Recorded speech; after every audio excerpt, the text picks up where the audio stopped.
सभी व्यूवर्स को प्यार भरा नमस्कार। दोस्तों, धर्म संस्कृति और देव संस्कृति की श्रृंखला में ब्लॉग्स को आगे बढ़ाते हुए इस ब्लॉग में मानव समाज और नागदेव परंपराओं पर बोध करवाता नया कंटेंट लाया जा रहा है। हिमाचल प्रदेश में नागदेव संस्कृति की उपमा देखते ही बनती है। ऐसी उपमेय सांस्कृतिक धरोहर को एक ब्लॉग में समेटना सोच से परे है।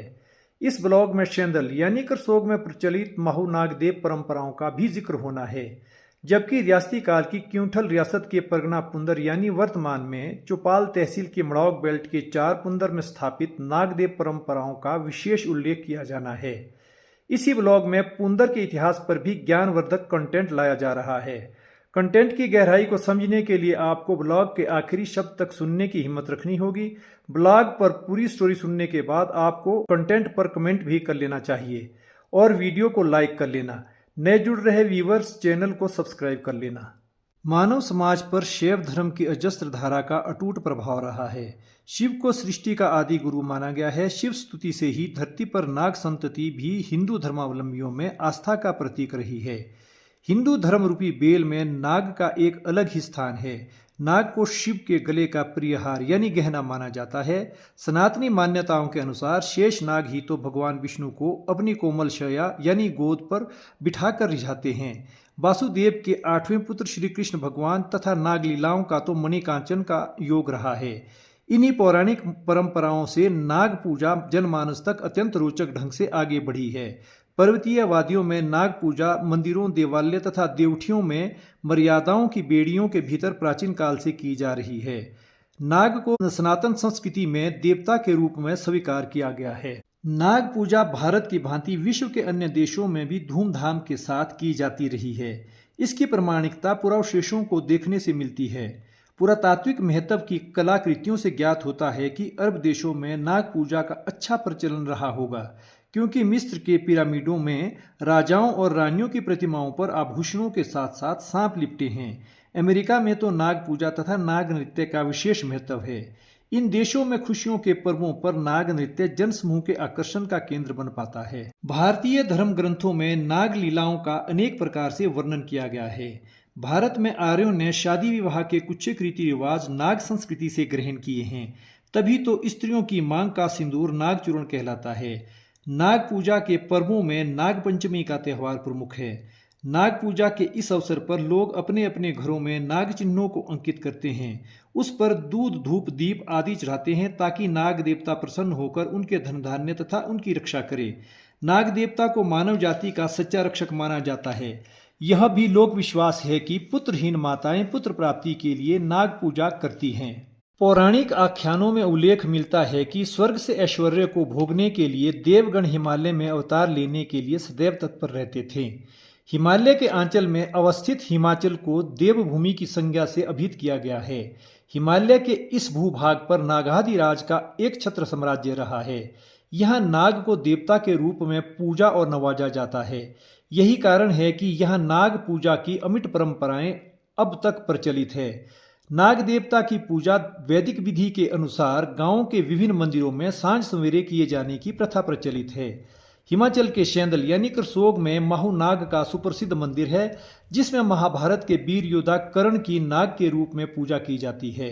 लोक श्रुति है कि शेंदल में हल चलाते किसान के हल की नोक के साथ कर्ण पृथ्वी से एकाएक दिव्य पुरुष बनकर प्रकट हुए और कहा कि मैं महाभारत का कर्ण हूँ।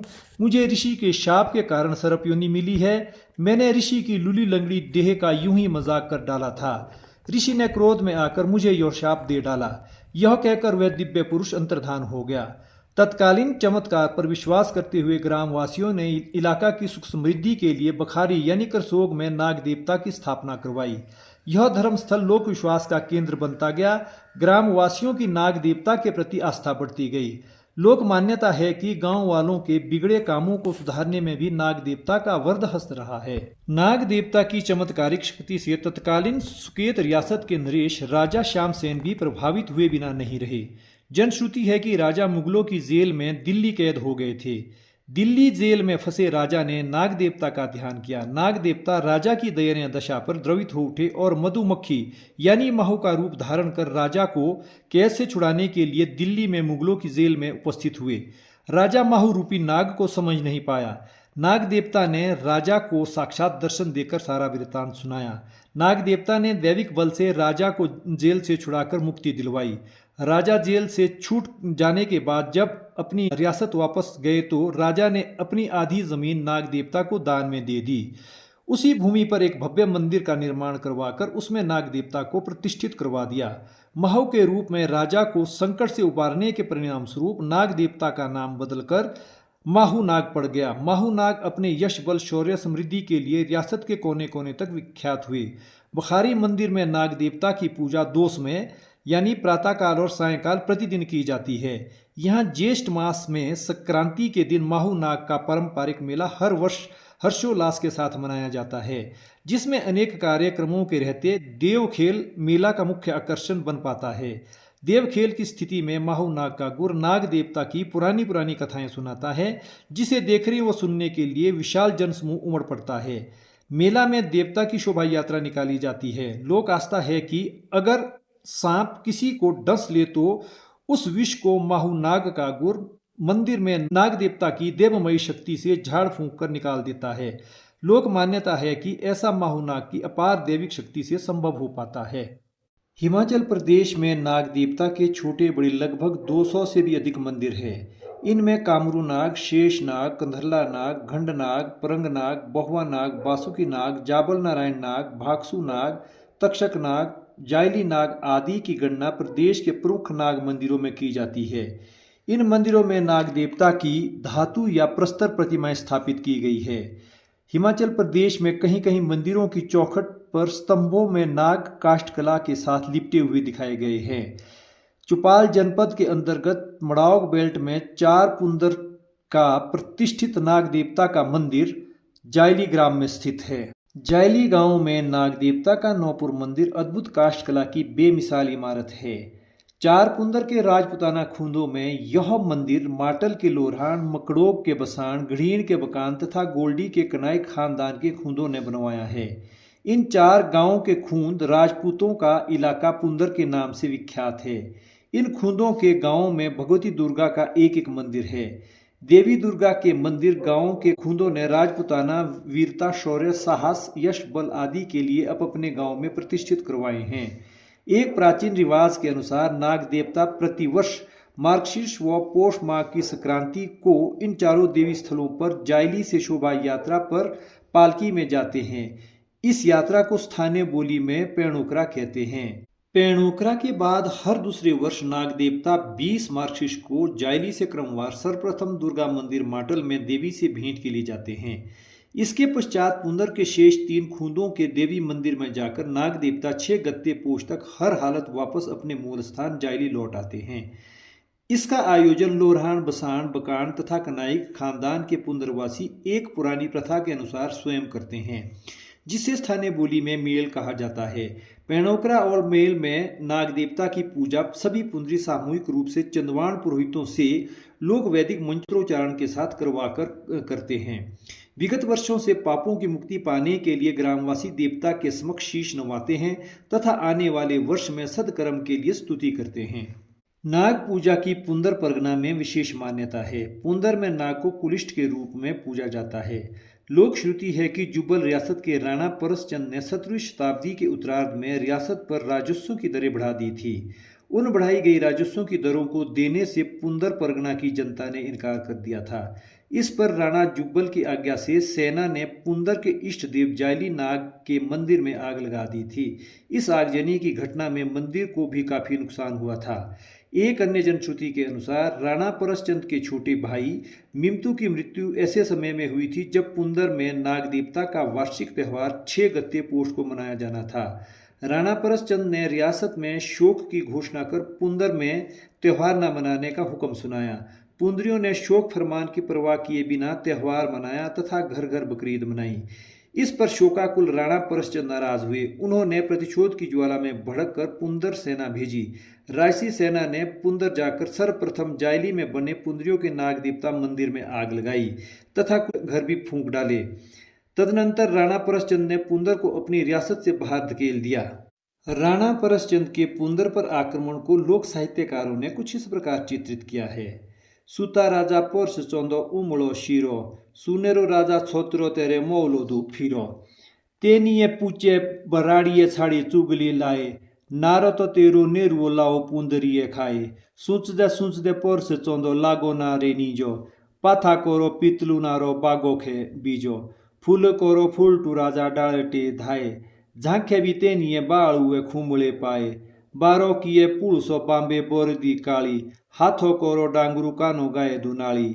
ठारो जूने दारुए किया देवरे मियाला, देवरे दुचोटिया राजा पुंदरो खेचाला। दारो पोड़े कूड़वे राजे पोरसेरे तांबू, चारे आले पुंदरो जेरो पाणिये लांबू। बोमटे बियालो दे राजा गेरे देला फेरे, कूटे पीछे जोगटिया ओसो भी तेरे। बोमटे बियालो दे मेरे लोएरे जांदू, कूटेरी मेरी मीनशो राजा पीछे रे खांदे। कूड़िया लोगा पुंदरिया छाड़ू ना छाड़ू, ठेको दे काटे मीम तेरे तो बाकरे खाड़ू। कूड़िया लोगा पुंदरिया ता मानू ना मानू, नागोरी फुकुला जाइली लाऊ माटलो करानू। झांखो ना पूजा बाळू मेरे खोशिया काला, बजीरो ना पूजा जाटा मेरे दुदोरा नाला। उतरियो नागो पुंदरी राध्यो लांबड़ी किशो, बाजे मूड़ा पुंदरिया इंदी हारती दिशो। हाटोरा कोरो किलटा लाओ मुंजीरे काछू, नारो कोरो नेरुओ एसी राजे खे पाछू। स्थानीय बिशाऊ बोली में निबद्ध यह लोकगीत राणा परसचंद और पुंदरियों के मध्य घटित रियासतीकालीन घटना को भली भांति उजागर करता है। जहां एक और राणा जुब्बल के राजस्व बढ़ोतरी के आदेश को पुंदर की जनता ने नहीं माना था, वहीं दूसरी ओर इस अवधि में राणा जुब्बल का हुक्म था कि पुंदर में सर्दियों का त्यौहार 6 गत्ते पोष को ना मनाया जाए, लेकिन पुंदरियों ने यह बात भी नहीं मानी थी। इस लोकगीत की वानगी में पुंदर का भीना भीना इतिहास छलक पड़ता है। पुंदर का इतिहास न केवल लोक गाथाओं ही तक सीमित है, बल्कि इसका उल्लेख हिमाचल प्रदेश के इतिहास में भी मिलता है। पहाड़ी रियासतों पर गोरखा आक्रमण से पूर्व पुंदर जुब्बल रियासत का हिस्सा था। पुंदर में गोरखा आक्रांताओं को पुंदरी सेना के साथ खूनी संघर्ष करना पड़ा। आखिर गोरखा आक्रमणकारियों ने पुंदरी सैनिकों को माटल में लोहुलवान कर हरा दिया। इससे माटल गांव के लोग वहां से भाग निकले। मिस्टर जेम्स वैली फ्रेजर, जो मई 1815 ईस्वी को पुंदर प्रवास पर था, उसने अपनी पुस्तक हिमालय माउंटेन में लिखा है कि जुब्बल और कोटखाई के बीच अगम्य क्षेत्र में आज़ाद और सासी जाति के जीवट लोग एकांत में रहते हैं।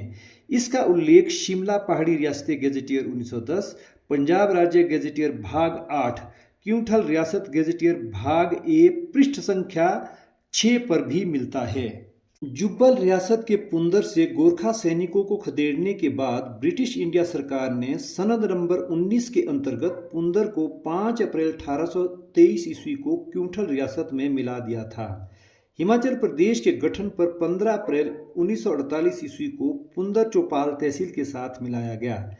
इसी पुंदर की मड़ाव बेल्ट आज एशिया की सबसे समृद्ध सेब घाटी के नाम से विख्यात है। हिमाचल प्रदेश के विभिन्न मंदिरों में नागों की बनावट मिहिन नक्काशी के साथ बहुत ही रोचक ढंग से की गई है। लोक विश्वास है कि नाग को कहीं मृत पूर्वजों की आज्ञा माना गया है, कहीं जमीन में दबी संपत्ति का संरक्षक और कहीं जल देवता के रूप में भी माना जाता है। हिमाचल में नाग देवता के मेले व त्योहारों को मनाने की भी विभिन्न लोक शैलियों का प्रचलन है। मानवीय सभ्यता से भिन्न नाग जाति का मानव समाज के साथ एक अटूट संबंध रहा है। जनमानस में आस्था है कि नाग जाति युगानुकूल सच्ची समाज सेवक व समाज रक्षक बनकर मृत्युलोक में अवतरित हुई है। नागदेव संस्कृति और मानव संस्कृति को लेकर आपको यह ब्लॉग कैसा लगा? अगर आपको यह ब्लॉग अच्छा लगा हो तो वीडियो को लाइक कर लेना, हो सके तो इस पर कमेंट भी दे देना।